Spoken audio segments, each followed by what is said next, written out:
Education Minister Rakkam Sangma on Friday informed that the state government has received the second installment of funds from the Ministry of Minority Affairs for the post-matric scholarship of students. It has received an amount of rupees 41 crores 25 lakhs as recurring grants under the centrally sponsored scheme of post-matric scholarships to scheduled tribe students.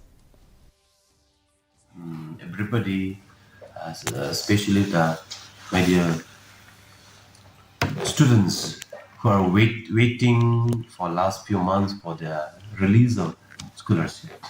Yes, the first installment has already released for about 37,000 students, and second installment was pending. But fortunately, today we have received the communication from the Tribal Affairs Ministry, Government of India. Today we have received the second installment from the Government of India, Ministry of Tribal Affairs today for post-matric scholarship, and maybe expected maybe next week we will try to disperse to the students